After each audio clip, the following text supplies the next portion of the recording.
Have you ever been in a room full of people, friends, family, even strangers, and still felt like you were all alone?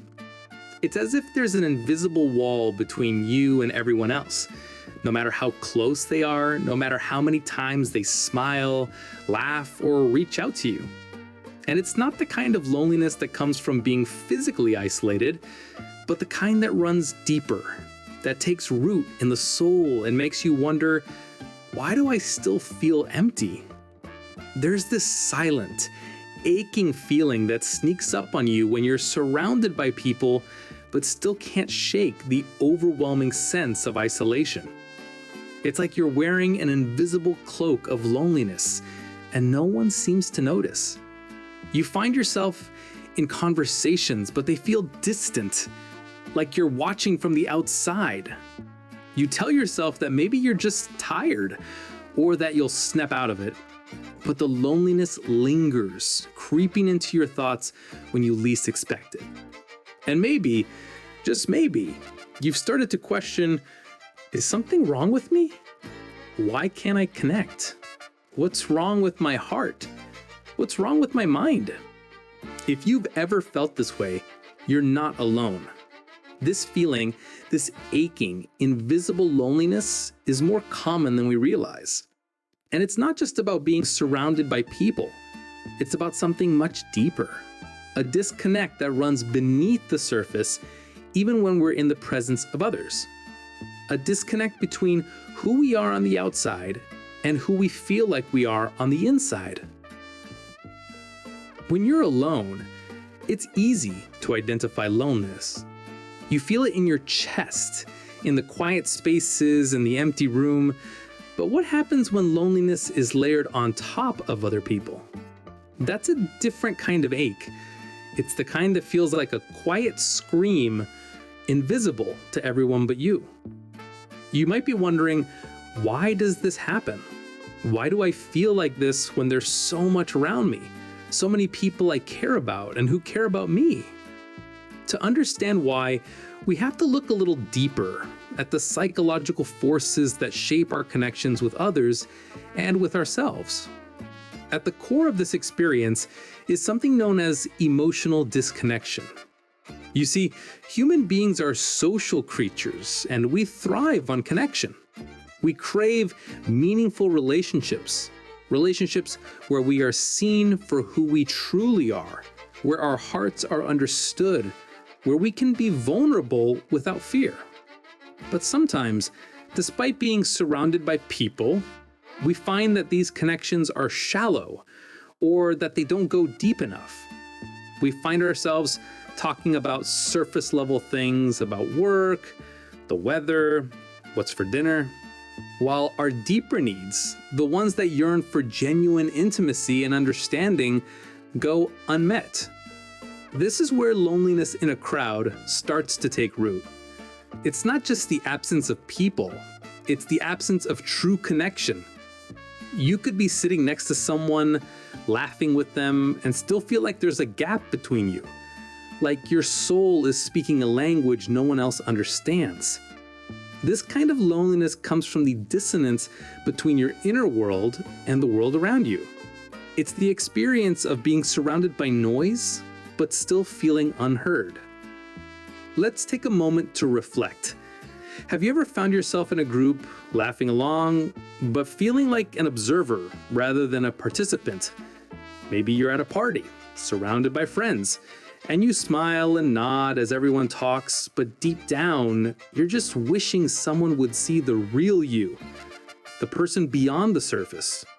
Or perhaps you're at a family gathering, and you're physically there, but emotionally, it's like you're a million miles away, disconnected from everyone else. This feeling often arises when we struggle with something called emotional neglect. It's not that people don't care about you or that they aren't there for you.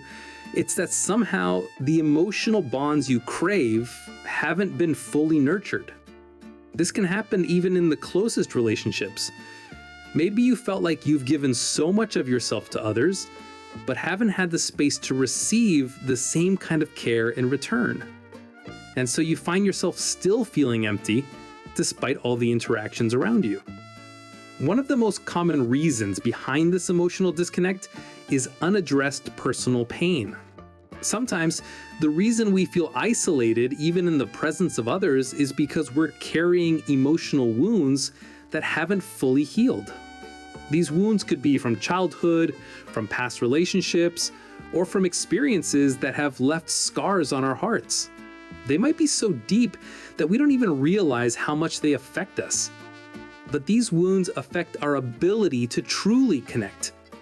When we are carrying unprocessed pain, it creates a wall inside of us, one that separates us from others.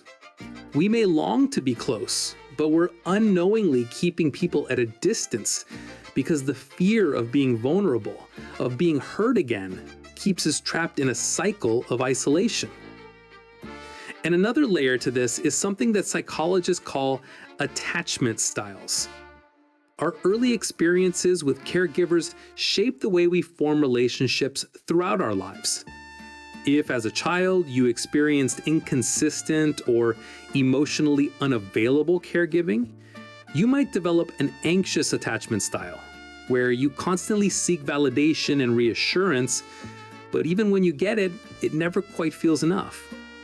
Or perhaps you have an avoidance attachment style, where you keep others at arm's length because deep down you fear losing yourself in a relationship or being let down. Both of these attachment styles can lead to feelings of loneliness, even when surrounded by people, because we're unable to feel truly seen and valued for who we are. It's almost as if you're trapped in a maze of your own making. You long for connection, but the very walls you've built to protect yourself from pain are the same walls that keep you from feeling connected to others. The more you try to reach out, the more you find yourself trapped in that loneliness. You begin to wonder, is it me? Am I the one who can't let people in? Why can't I keep pushing people away without even realizing it? This kind of loneliness can be even more profound because it's not just the absence of people, it's the absence of the connection you crave.